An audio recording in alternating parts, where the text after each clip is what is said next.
In this lesson, we're going to be talking about Steganalysis. What's Steganalysis? Well, Steganalysis is looking for files that have steganography used in them. So a file that has another file stored in it would be a file that has been used for steganography, and we would use Steganalysis to determine whether that file had been used for steganography or not, and whether it's actually hiding something. So there are some techniques that can be used to determine whether a file is hiding another piece of information or not. So the first thing I actually want to do is, let's just create a file that has something stored in it. I'm actually going to use this picture of Anna Kournikova. It's a bit of a joke about malware, not a particularly good joke, but anyway. We're going to store another file in this. So I'm going to go to my downloads directory, and I am just going to store this PowerPoint template into it. So now I'm going to click Hide Files, and I'm going to hide the file. So now I've got this picture here that has something stored inside of it.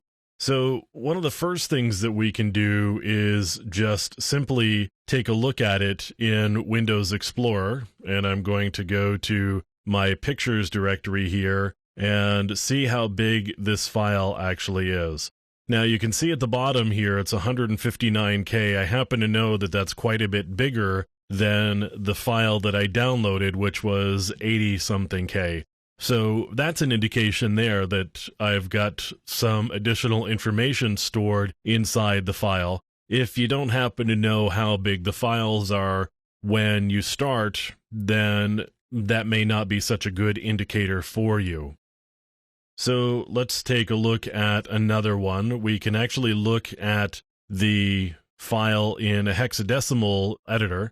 And let me go find the file here, administrator, and it's going to be in Pictures. So I'm going to go to the Pictures directory, and maybe it's not actually stored there. Not really sure where this particular library is, so let me move it around so that I can actually find it easily. I'm just going to copy it straight to the C drive.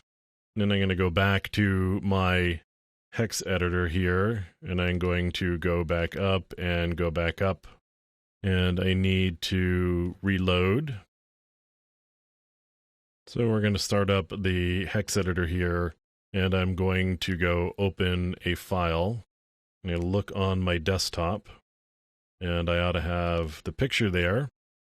And you can see all of the header information here. And let's go all the way to the bottom and just see what it looks like down there. So we've got these letters CDN. Now, it's possible that CDN was put there by the steganography tool Hiderman. We wouldn't really know that until we had looked at several files that had been created by this particular program, but it's possible that this right here is a signature that we could use to identify files that had been created by this particular steganography tool. So let's take a look at another possibility here. I'm actually going to open up the file in GIMP, which, if you don't know, is an image editor. We're going to open that up, and then I'm going to go to Tools, and I'm going to look at Curves because I'm interested in a histogram. So I'm looking at the histogram here for this particular file, and it's not really clear from this histogram whether there's anything unusual about it. There's no regular spikes, for example, that may suggest that something's going on, although this is a pretty smooth curve here. That may suggest that there's something a little too regular about this particular file and that there may be something hidden in it. But doing a histogram and using an image manipulation program to do that histogram may actually give you some information as to whether there is additional data inside a particular file. Now, there's actually a tool that I'm going to open up that's going to actually take a look at whether there is additional information in that file or not. Now, this is called StegSpy, and StegSpy is going to allow me to select a file, and I'm going to go looking for my image file there. And it looks like there is some steganography in this file. So it says steganography found at marker position 163572, Heiderman program detected. So what StegSpy does is it goes and looks for particular signatures in a file for programs that it knows about. Heiderman happens to be one of the programs that it knows about, and it knows what data that's stored with Heiderman looks like. So, for example, that CDN is a signature for the Heiderman program, and it goes and it looks and figures out where the data is stored inside the file, and you can use this StegSpy as another way to determine whether there is information stored or a file stored inside a particular image or not. So there's a lot of different techniques.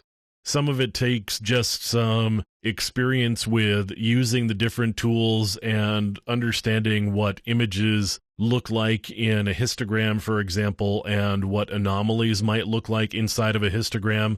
You probably could use a good histogram tool. I was using GIMP, which is freeware, but if you were to use something like Photoshop, perhaps their histogram would be better or more reliable, and there are some statistical tools that you can get that will also do file histograms for you. So there's that. Again, we mentioned the file size earlier on. You know, file size is certainly a good indicator as to whether there's additional data if you happen to know what the file size was or should be. So there are a lot of different ways of determining whether there is steganography inside a particular file, and that practice of looking for steganography is called steganalysis.